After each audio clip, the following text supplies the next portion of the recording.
In a bustling city, lives a group of cute avocados. If a fruit is sick, how soon will it take for the entire city to be infected? What are some ways to reduce contagion? This is a model of the transmission of illness. Cute avocados go to work during the day, went home early in the evening. Healthy ones are called blue fruits, but they get sick easily. Those that are already sick are called red fruits, can infect others. Avocados recovered after only 2 days of illness, turned into grapefruit. Grapefruit is permanently immune. No more sickness. Here is a parameter 20 = 3 in simple terms. It refers to a sick red fruit, spread to 3 other fruits. These 3 fruits include the disease-free blue fruit, sick red fruit, and the grapefruit that has restored immunity to the disease. After the red fruit is spread to other fruits, it's no longer transmissible. The blue fruit that is spread will become the red fruit.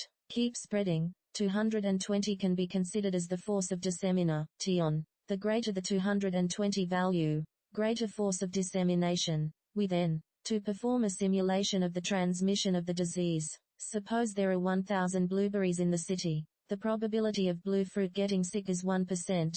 Force of dissemination 220, set to 2.53 days later. They found 798 normal blueberries in the city, 172 sick red fruits, 30 avocados that have recovered after falling ill. By the 5th day, the number of sick avocados reached a peak of 400, and the time that followed, the number of grapefruits will also keep increasing. Finally, on the 10th day, the sick grapefruit has recovered. There are 800 sick fruits in this demo. They've all recovered. 200 fruits were not affected. Did you notice?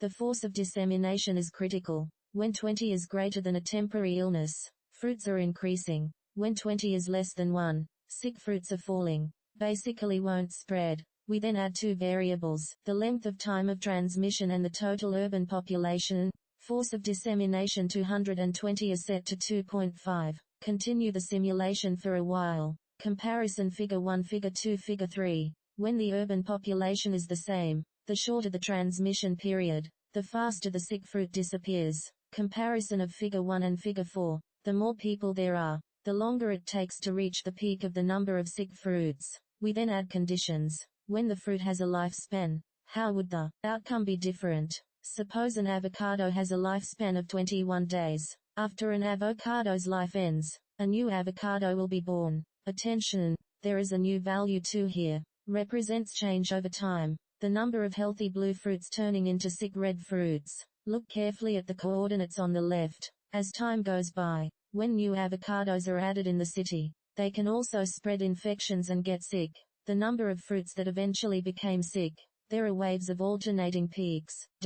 From this we get, when the transmission intensity of the disease is 220 different, the number of sick fruits varies, but not completely. Next we introduce vaccinations. To vaccinate some of the newborn baby grasshoppers, after fighting, it becomes a green grasshopper. So here's the problem. How many countries are vaccinated? Can we better reduce the spread of illness? After testing different values, it was found that, when the force of dissemination 220 = 2.5, if 60% of the fruits are vaccinated, as time goes by, the number of sick people will disappear. When the number of vaccinated fruits is less than 60%, the number of sick fruits will decrease, can't disappear completely. This model is a simple demonstration. The problems in life are comparable to this, a lot more complicated, can't be compared.